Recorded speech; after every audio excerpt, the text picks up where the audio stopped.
Beyond the pyramids, beyond all you think you know, lies an undiscovered Egypt. I kept saying to myself, my God, I can't believe it. What happened next is one of the great moments of modern archaeology. A great pharaoh welcomes his children to the underworld. It turned into the most incredible sight I'd ever seen in my life. Hidden tombs unearthed after thousands of years. Nothing like this has ever been found before. Now, Peter Woodward guides you through an Egypt few are privileged to see. Egypt beyond the pyramids. 500 miles south of Cairo, a stunningly beautiful temple perches on the edge of the vast desert.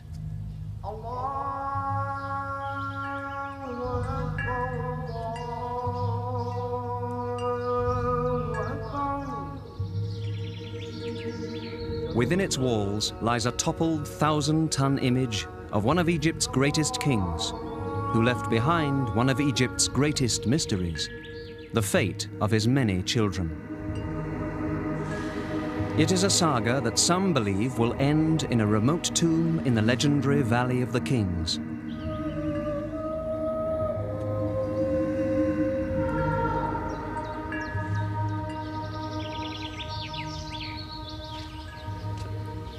This jumbled pile of huge stones was once a statue of Ramesses II, ruler of Egypt over 1,200 years before the Christian era.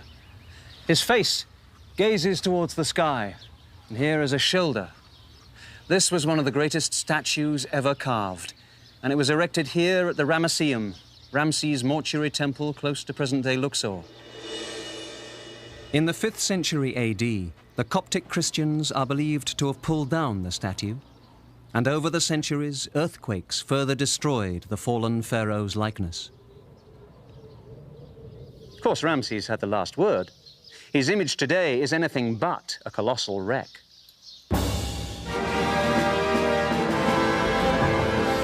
This statue better symbolizes the role of Ramses II in Egypt's history.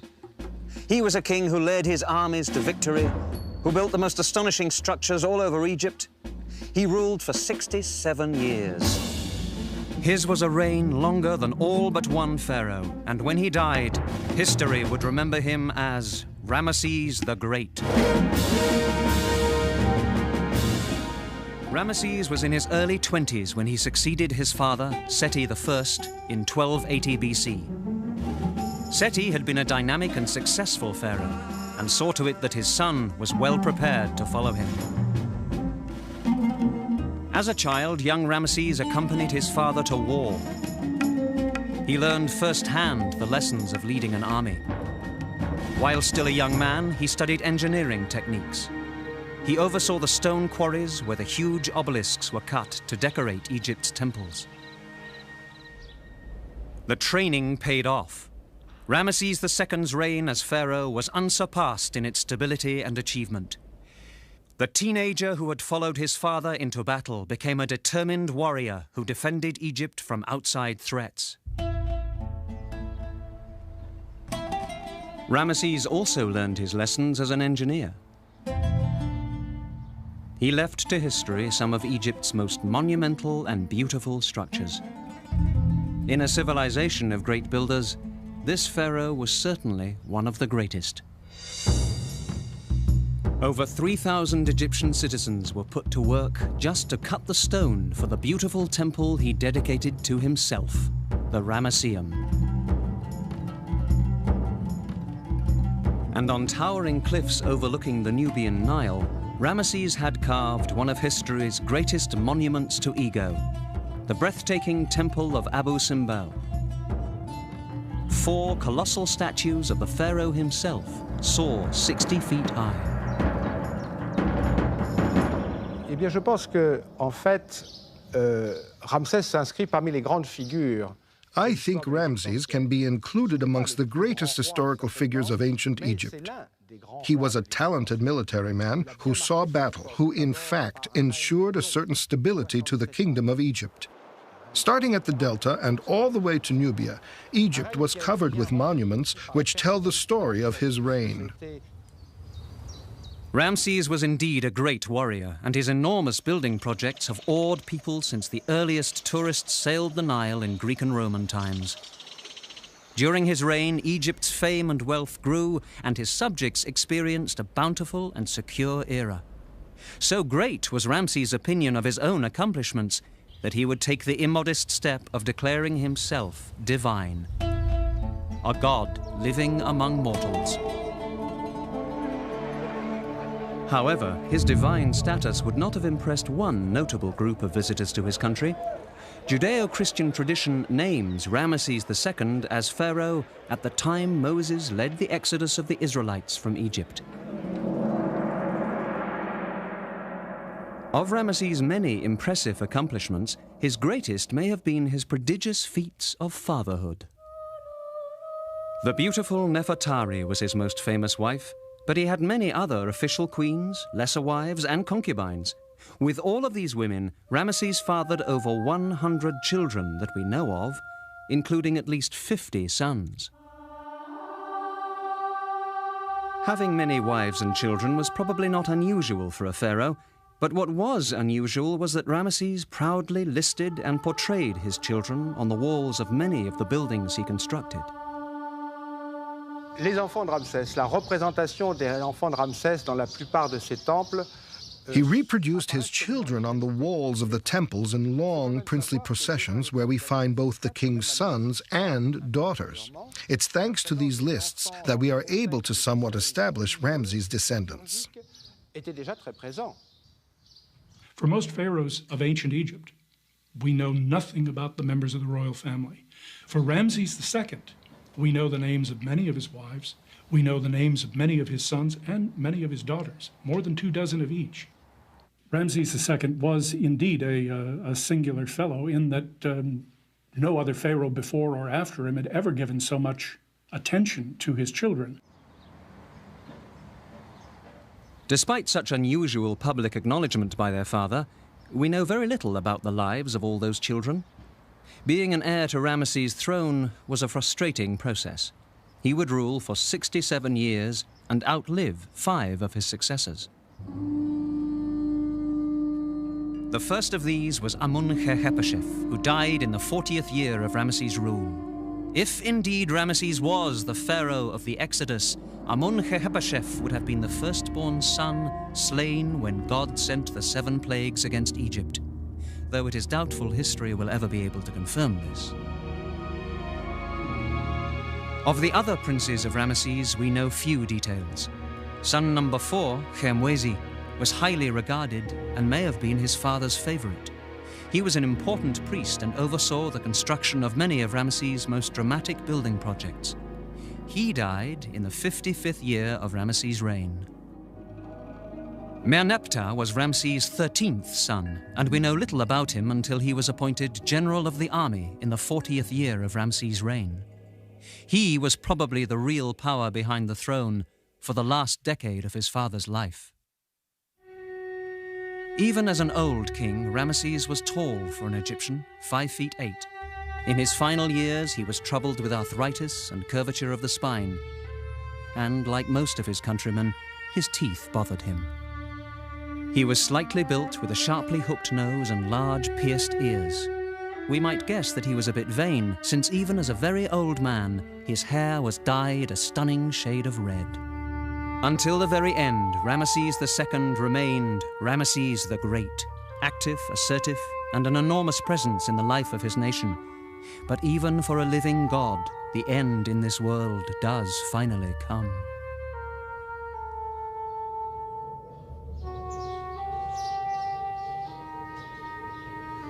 In 1213 BC, Ramses II at last died, around the age of 90.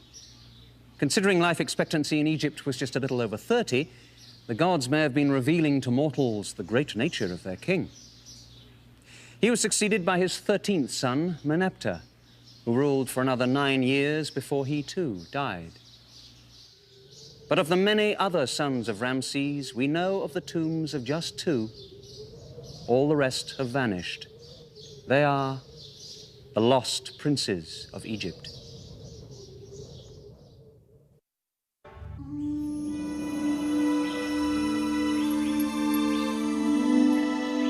The long reign of Ramesses II at last came to an end in 1212 BC. It was surely a time of great sadness in Egypt. Few of Ramesses' subjects would have known any other king. For 40 days, priests performed the exacting ritual of mummification on Ramses' body. The stomach, intestines, liver and lungs were placed in special containers called canopic jars. The body was dried with a special salt, then adorned with jeweled amulets and wrapped in linen strips. At last, the mummy was placed in an elaborate coffin and began the journey to the Valley of the Kings in southern Egypt. We're standing in the tomb of Ramesses II. This magnificent chamber has only recently been excavated and has never been filmed before. This is the largest single room in the Valley of the Kings. The pharaoh's mummified body would have been carried into this chamber and lowered into a huge sarcophagus placed here. His internal organs, in their canopic jars, would be put into an alabaster chest here and lowered into this shaft. Above it was a beautiful gilded wooden shrine. The priests, having completed their last rituals, would have swept away the dust of their footprints as they backed out of the tomb, leaving the great pharaoh alone here for eternity in this beautiful space deep within the mountain.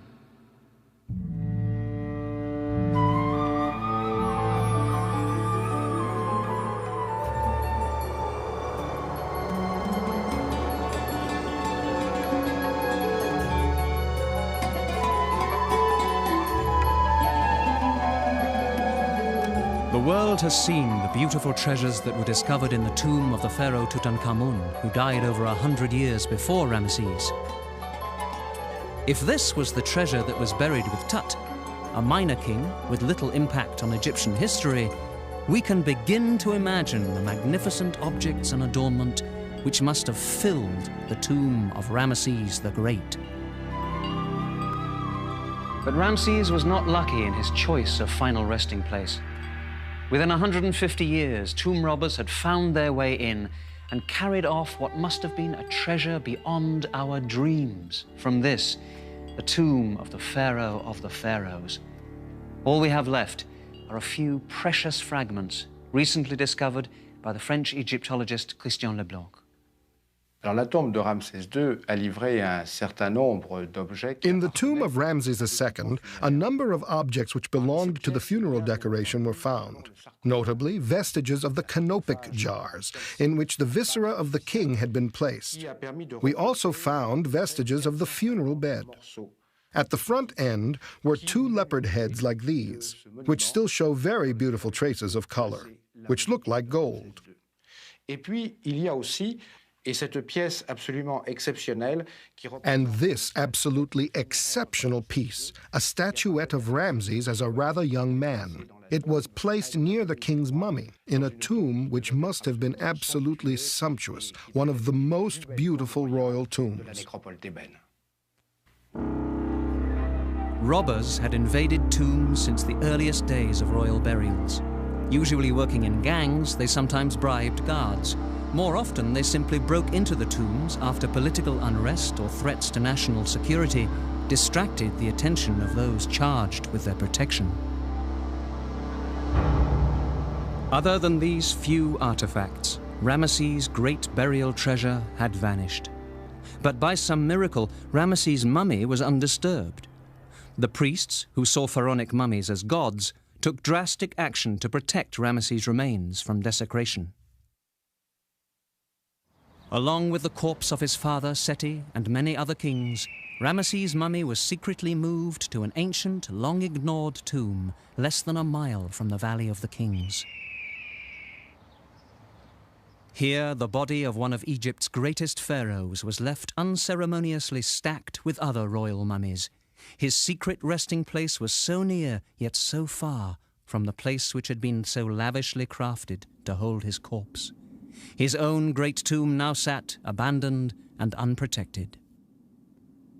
The final indignity was that in the centuries after the pharaoh's mummy was carried out of here, the rare desert thunderstorms came in and filled this tomb with water. The magnificent paintings and carvings which once covered every surface here were devastated. Plaster fell from walls, rock carvings collapsed, and flood debris steadily filled this tomb from floor right up to the ceiling. Those who discovered this place could barely find enough space to enter it. Finally, over 3,000 years after they were hidden, the mummies in the secret cache were recovered in 1881 by German museum curator Emil Brugsch. The whereabouts of Ramesses' remains were no longer a secret. But nothing was found in the hidden cache of mummies or in Ramesses' own tomb to shed light on the mystery of the great king's missing sons.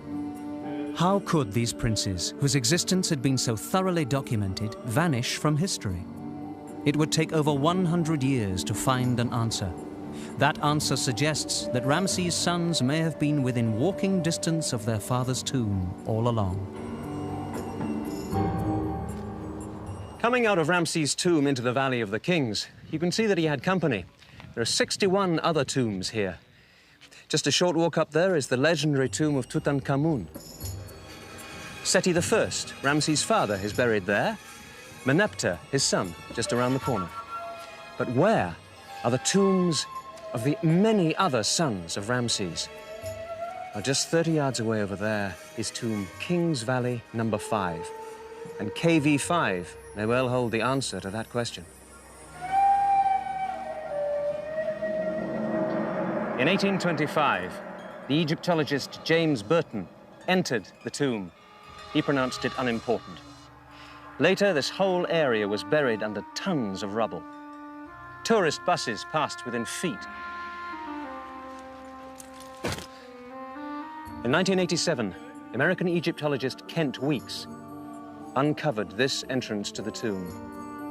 When at last he entered, he made what many call the most important discovery in Egypt since Tutankhamun. For the first time in over 3,000 years, the world edged closer to at last solving the great mystery of Ramesses' lost sons.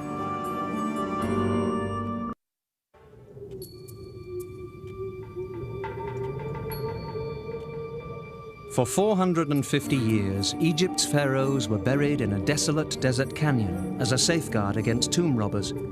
It has come to be known as the Valley of the Kings. Here, 62 tombs were dug from the limestone. These subterranean palaces were embellished with sumptuously beautiful carvings and paintings.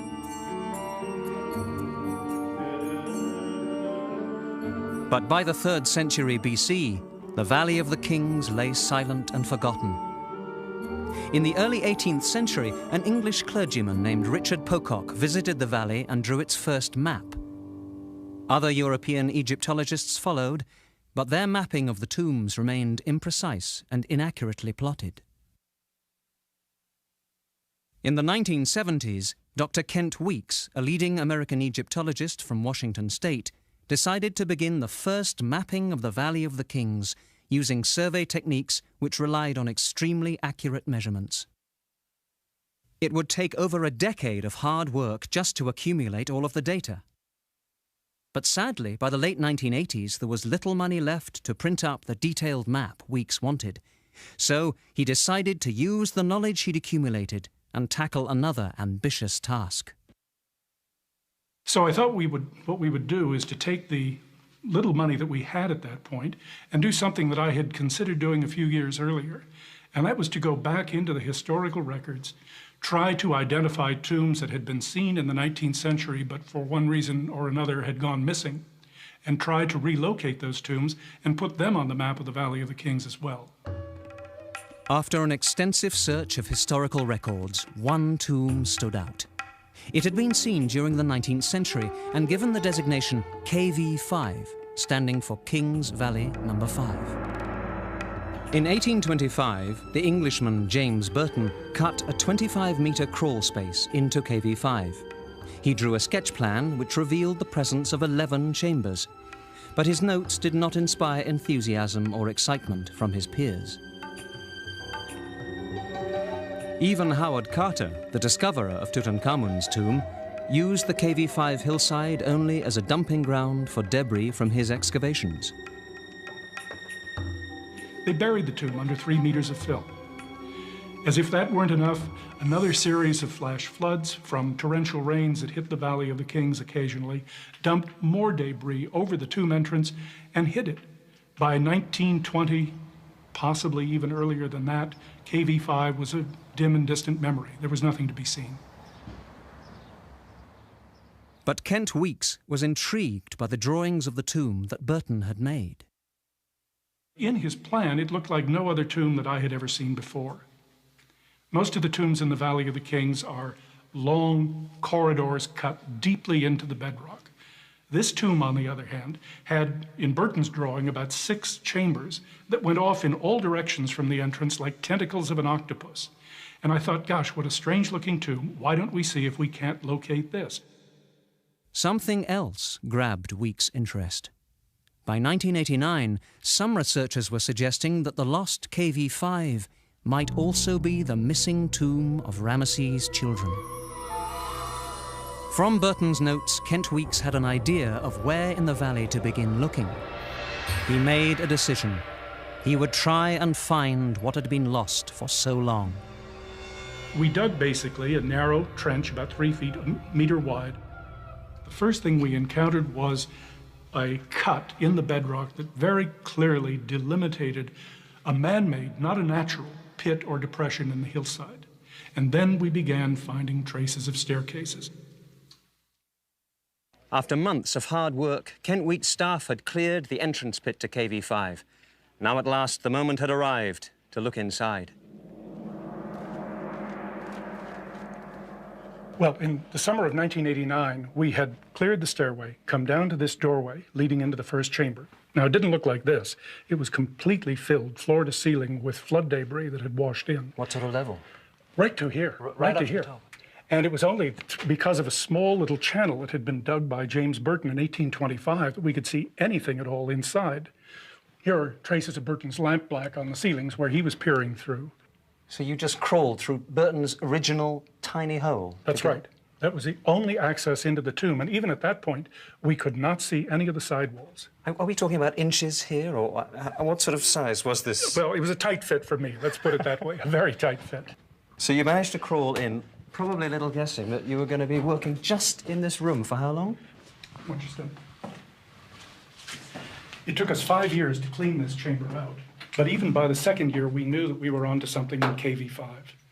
Because at the top of the wall, we found a series of hieroglyphs that indicated that this tomb was the burial place of one of the sons of Ramses II, whose cartouche is here. And we have his name, Amenher-Khepeshef. Now, that young man was the firstborn son of Ramses II. So this was the first confirmation you had that one of Ramses' sons might be buried here? Yes, exactly. And the firstborn son at that. But shortly thereafter, it got even better. Because on this wall, when we exposed the text at the top, we found another scene with Ramses, a god, and a son who here is not Amenher-Khepeshef, but a son whom we call Ramses Jr. to avoid confusion with his father. Suddenly, we knew that we had a tomb with multiple burials. There were, at this point, at least 2 royal sons buried in this tomb. That was something that had never been seen before.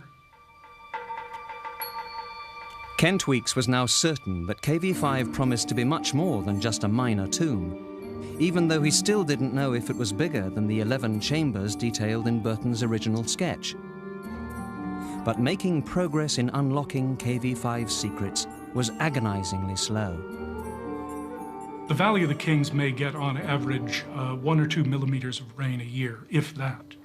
But every once in a while, perhaps once every 50, 60, 70 years, a rainstorm hits this area and it causes disaster. By the time those waters, those floodwaters and their debris reach KV5, the entrance to the valley, they can be traveling at 30, 40 miles an hour. carrying boulders the size of stoves or refrigerators. The 11 floods that hit KV5 filled it chock-a-block full with debris, sand, silt, limestone chips that over the centuries dried to an almost cement-like consistency. Clearing away tons of flood debris which filled the tomb proved to be enormously time-consuming. The techniques of moving dirt out of a tomb or any archaeological site in Egypt haven't changed much in the last 100 years. We still take baskets, these are made of old tires, fill them up using trowels or shovels or picks, whatever, and carry them by hand in a bucket brigade out the door of the tomb. It had taken 5 years just to empty 2 small rooms. Although Kent Weeks had uncovered the names of 2 of Ramesses' sons, he'd found little else. Now the much larger Chamber 3 waited to be cleared.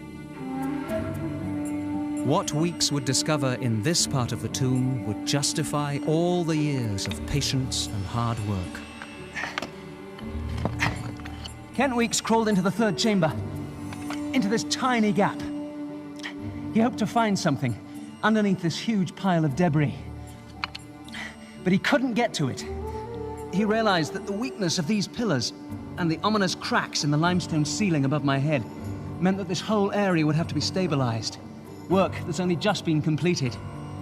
Now, Burton's map shows a mysterious door against the back wall. And Kent Weeks gradually dug his way towards it until by 1995, he managed to find just enough space to crawl through that doorway. What happened next is one of the great moments of modern archaeology. Kent Weeks at last prepared to look beyond Chamber 3. He would be heading into space no one had entered since the pharaohs. We thought what we would find is another small chamber, like that in the front, Chamber 1, Chamber 2. Instead, we shone our flashlight down, and we saw nothing, blackness. It meant that the chamber went on and on and on. We could not see an end wall. Later on, when we put electricity in the tomb, it turned into the most incredible sight I'd ever seen in my life. 100 feet down the corridor, lined on either side with doorways, we find a statue of the god Osiris. So you came along here, and you must already have known that this was the most incredible find. I kept saying to myself, my God, I can't believe it. There's nothing like this anywhere in the Valley of the Kings. There are chambers here on every side. I mean, every 10 feet or so, we find a doorway, some leading into small chambers, others leading into suites of rooms. Most of them are blocked up, but you can see them quite clearly where they are. Yeah, we haven't dug these yet. It's incredible. You must have known at this moment that what you were finding here was probably one of the most important archaeological discoveries of the century. Nothing like this has ever been found before. So you got to this point here and you saw this amazing sight. A life-size statue of what at first we thought was the god Osiris, but what we now think is a representation of King Ramses as Osiris, the deified king welcoming his sons down this corridor and into the next life. The beautiful statue of Ramesses offered further proof that this was almost certainly a tomb for his royal sons. And with the amazing discovery of Corridor 7 and its complex of rooms, the significance of what Kent Weeks had revealed began to dawn on the world.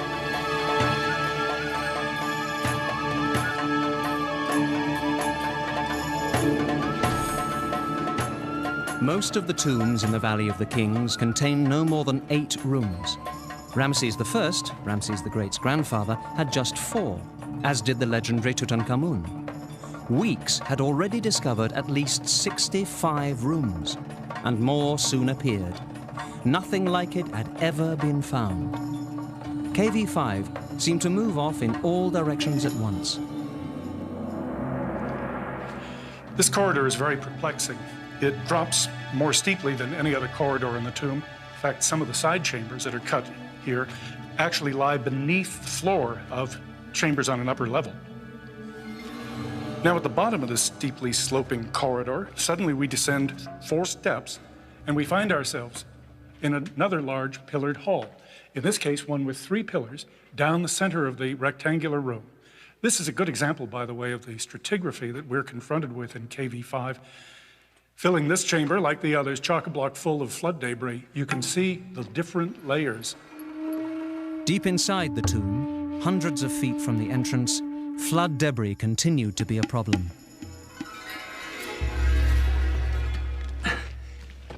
This is one of the many unexcavated corridors in KV5. This one heads south, directly towards Tutankhamun's tomb. Nobody's quite sure why. There's a blank wall at the end there, maybe another doorway. The problem is getting to it. With all its chambers and corridors, this tomb is nearly half the size of a football field, and all of it is packed with this debris. Behind it, they may find more pottery remains, canopic jars, maybe even mummified remains. Some of this stuff is as hard as concrete. Mechanical excavation is out of the question. All of it, tons and tons of it, has to be removed by hand. But the flood debris was only one of the obstacles which still hid the secrets of KV5. I think this is one of the most potentially interesting parts of KV5, but unfortunately it's also the most dangerous. Because it lay under the roadway, which for the last 40 years has had tour buses rolling over it, the entire ceiling has collapsed. It would be a very expensive undertaking, but I'd be willing to bet you that if we were able to do this, we will find evidence here, maybe a sarcophagus, maybe other funerary equipment, that clearly proves that this Chamber 5 was the place where one of the sons of the king was buried. Because of the flooding, carvings and paintings on the walls of KV5 had been badly damaged. But as the chambers began to be emptied, remnants of carving made it clear that KV5 had once been magnificently decorated. Now, the carving on this north wall here in Corridor 7 is absolutely spectacular. It's one of the best examples we have of relief carving in the tomb. Originally, of course, it was painted, and all we have now are the outlines. But even so, you can see the elegant workmanship in this figure of a son. Unfortunately, his name is missing. Again, being presented by his father, Ramses II, across a pile of offerings to the gods, in this case, Khnum and the goddess Hathor, elegantly carved in a beautiful face. But a strange thing happens in this corridor right at this point. Up to now, we've had beautiful relief carving. That stops, and instead, from here onward, the walls are roughened. It's called keying for plaster. I have no idea what the reason for this is, except one possibility. Perhaps this corridor originally stopped at this point, went no further, and then the corridor was lengthened, the tomb was enlarged, in order to provide additional burial space for additional sons of Ramses II who had predeceased him. As more and more damaged carvings have been revealed in the tomb, the job of reconstructing their original form has been handled by Kent's wife, Susan. She painstakingly makes detailed tracings which are studied to recreate the missing carvings and the paint which covered them. Once the missing lines are redrawn, Susan replicates the original colors based on tiny fragments of paint found on the tomb's walls. This is the son of Ramses. He's wearing a very bright blue collar, and he's wearing a rather elaborate priestly sacred garment, which is yellow with red stripes. Every day is exciting. You never know what you might see. Every time we look at the walls, even though I may have drawn the wall and stared at it for 10 days, every once in a while the light changes. There's something different I see for the first time. Finally, after 3,500 years, we can again look upon the glorious paintings which once enhanced this tomb. But in KV5, success is often matched by frustration. Again and again, the tomb seemed to taunt the Weeks, as if the great Ramesses himself were withholding the answer to the mystery of his missing sons. We know that originally this tomb was magnificently decorated with brilliantly colored painted relief, but because of the flooding, a lot of that paint and plaster has washed off.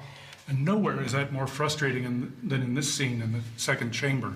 We have Ramses II, a figure of his son, and directly above the son, we can just make out the hieroglyphs, king's son of his body, and the name is missing. We have no idea who it might be. Given the title, given a figure of the son, we were very excited about this. It could be maybe son number 6, number 7, number 8 in our list of people buried in this tomb. We were so close, but we just didn't get the cigar. After 10 years of excavation, KV5, with more than 100 chambers, had already proven to be the largest and most uniquely designed tomb in the Valley of the Kings, and probably in all of Egypt. It had clearly been built by Ramesses II, and little by little, evidence had begun to accumulate that indeed he had created this tomb for his many sons.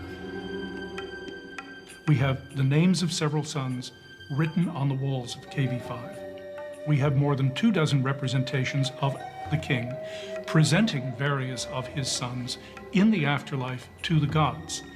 We have objects, grave goods, canopic jars found in the several chambers in KV5, and on those we have the names and titles of 5 different sons of Ramses II.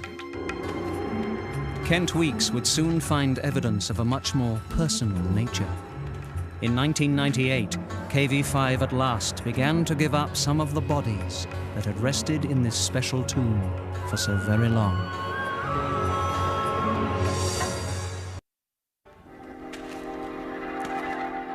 Like any good mystery, what was needed to solve KV5 was a body. After 9 years of searching, Kent Weeks finally found one. We had so many irons in the fire during the early years of work in KV5 that it wasn't until just a couple of seasons ago that we cleared the northern half of this room, Chamber 2. And much to our surprise, when we got down to floor level, we found 2 parallel, very nice, regular cuts that defined what obviously was a pit.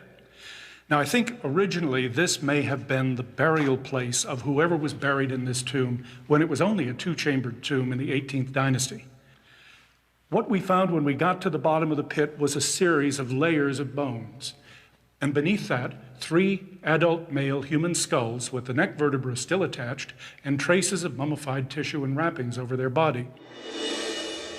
Beneath that, we found a fully articulated adult male body, a mummy, about 50 years old, lying in a position like this, directly on the ground. And I think, probably, given the position of the arms and the position of the body, it may well be that that, and maybe the other 3 skulls too, are in fact sons of Ramses II.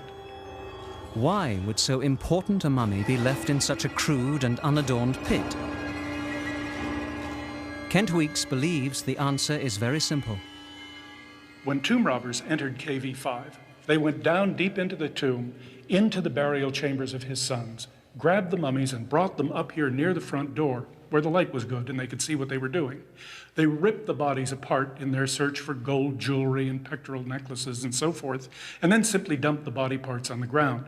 Some of them washed into this pit. This is one of the 3 skulls that came from the pit in Chamber 2. And what we're doing now is cleaning this, getting it ready to study, not by us, but by anatomists and geneticists. All of the teeth are rather heavily worn, including the front, the incisors, the canines. And all of these features, together with the sutures, the joins between the bones and the skull, suggest that this is probably an adult male. The next thing, of course, we'll want to do is to try to determine, if we can, whether this is the skull of an individual who is related to the other bodies in the tomb. We would love to relate them to Ramses. Anybody who's seen a photograph of the mummy of Ramses, or even, in fact, a representation of him in Egyptian art, recognize the fact that he was shown with a very prominent nose. And that might be one of the anatomical features that we could look for in trying to determine relationships. Scientific analysis of skulls is only one of the many tasks that can't be done in the heat and dust of the Valley of the Kings. Some of the most demanding work in unlocking the secrets of KV5 doesn't happen here in the tomb at all, but rather in an office back in Cairo.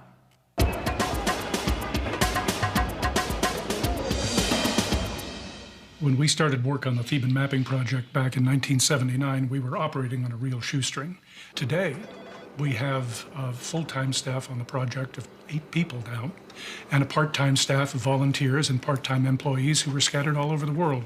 It's a very diverse project, and one of the fun things about being an archaeologist these days is, in fact, trying to pull all of these disparate specialties together. Can you pull that up in section? What I'd like to do, Summer, is take a look at this detail in here. The work our graphic designers and architects are doing is extremely useful. It gives you a new means of looking at the material and of doing comparative studies of that material. We want to prepare a CD-ROM of the Theban necropolis, taking advantage of the photographs that our staff have been collecting, the architectural drawings that we have been preparing, and of course historical materials as well. We'll be able, for example, to stop at a site like Luxor Temple on the East Bank, and we'll be able to generate a series of 3-dimensional drawings that show the various stages in the construction of this temple. This, of course, is KV5. We thought we could produce something that would not only be useful to scholars, but that could be fun and exciting for grade school kids, for example, 8-, 9-year-olds who are doing Egyptology in school for the first time. In spite of all his efforts, Kent Weeks is the first to admit that there is much yet to be done in KV5. The work is exacting and slow, and the task has continued to grow. So far, 150 rooms have been found, and only 7% of those have been cleared. But one thing has already been established. In 3,000 years of tomb construction in ancient Egypt, there is nothing that remotely resembles KV5 in its incredible size or design. Why did Ramesses II apparently create so unusual a mausoleum for his many sons? Kent Weeks thinks he has one answer. We know that during his reign, he had himself declared to be divine. He had to assign to his children, to at least the heir apparent, many of the secular duties that he would ordinarily have performed. Now, once one of his sons, the heir apparent, was made a secular pharaoh, he was no longer simply a son who might one day inherit the throne. He was a junior king, and you have to bury a junior king in a rather more elaborate way. Numerous other of his sons, each of whom in turn had moved into this strange junior king position, died before him, and they too came to be interred in this very strange tomb. There are still more questions than answers to be found in KV5, but the tomb has proven that our knowledge of ancient Egypt is far from complete. For Kent Weeks, the search, as always, will go on. He has wanted to be an Egyptologist since he was a boy in Washington State. Now he hopes to give something back to the work he so loves. In addition to our work in KV5 over the next several years, one of the things I most want to do is help develop a master plan for the protection of the Valley of the Kings, and indeed for all of Thebes. Rising groundwater, pollution, increasing population in the adjacent villages, increasing tourism are taking their toll on all of the sites here, tombs and temples both. I can't think of anything that would make me sadder than to realize that future generations would be denied the opportunity to visit something as magical as the Valley of the Kings. It would be a real shame if little 8-year-old kids in Everett, Washington, 100 years from now, couldn't dream of this place like I did. Kent Weeks has been working on KV5 for over 10 years. Sometimes there was no assurance that his work would reveal any more than a few empty rooms, and always the distraction of having to find funds to support all of this. But his patience and hard work have yielded what is becoming one of the most exciting finds in Egyptology. Over the next few years, KV5 will reveal more of its secrets. Why was such an immense tomb built? What's become of its contents? And maybe, just maybe, Kent Weeks will discover if other sons of the great Ramses still rest somewhere within these walls.